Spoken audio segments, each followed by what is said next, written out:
Halo semuanya, perkenalkan nama saya Kris dari Spontisani pada kelas 1243 SMA Telkom Bandung. Di sini saya akan menjelaskan mengenai pertumbuhan dan perkembangan tumbuhan. Saya izin menggunakan PPT dari Ibu Guru. Apa perbedaan pertumbuhan dan perkembangan? Pada pertumbuhan, proses bertambahnya tinggi volume atau massa tubuh, dan di mana dikatakan yang dilihat adalah ukuran bersifat kuantitatif dan irreversible atau tidak dapat berubah. Kemudian perkembangan yang dimana perkembangan adalah menuju kedewasaan bersifat kualitatif dan reversible, bisa kembali lagi. Di sini terdapat struktur biji yang dimana masing-masing biji memiliki fungsinya masing-masing.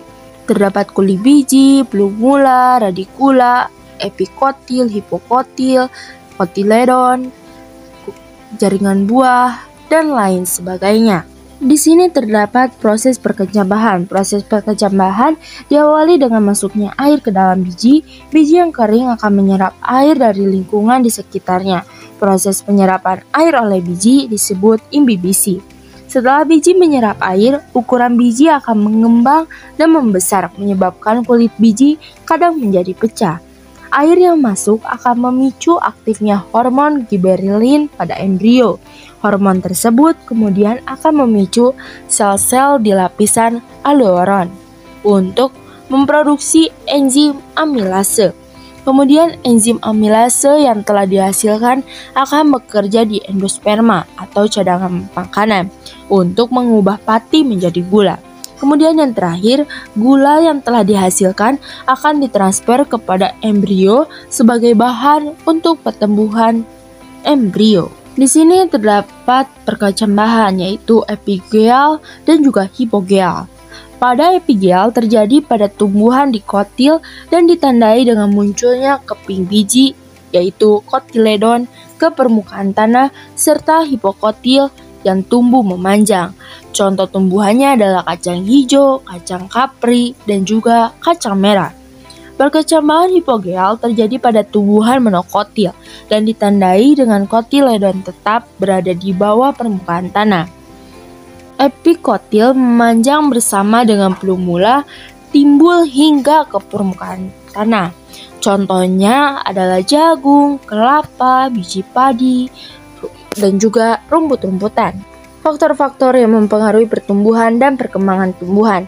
Terdapat faktor internal yaitu gen dan hormon. Untuk faktor eksternal terdapat nutrisi, cahaya, suhu, kelembapan, aerasi, atau kandungan oksigen di dalam tanah dan juga air. Terdapat hormon-hormon. Yang pertama, hormon auksin.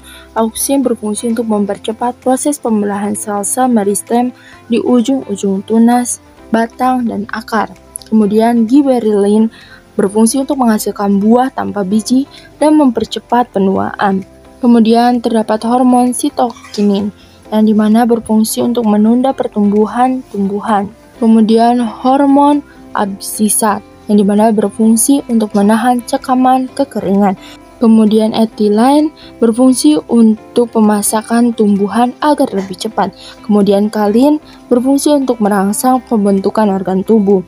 Kemudian yang terakhir adalah asam traumalin yang dimana berfungsi untuk memperbaiki bagian yang terluka atau disebut dengan daya restitusi atau regenerasi. Kemudian terdapat faktor eksternal yaitu nutrisi, cahaya yang dimana cahaya sangat berpengaruh terhadap tumbuhan. Dia berpengaruh untuk fotosintesis. Kemudian terdapat suhu yang dimana berpengaruh terhadap kualitas pertumbuhan dan bagaimana tumbuhan tersebut akan berkembang. Kemudian terdapat kelembapan yang dimana berpengaruh terhadap laju penguapan atau transpirasi. Kemudian yang terakhir aerasi. Aerasi adalah kandungan oksigen yang terdapat dalam tanah yang dimana berfungsi untuk perkembangan akar dan juga penyerapan nutrisi.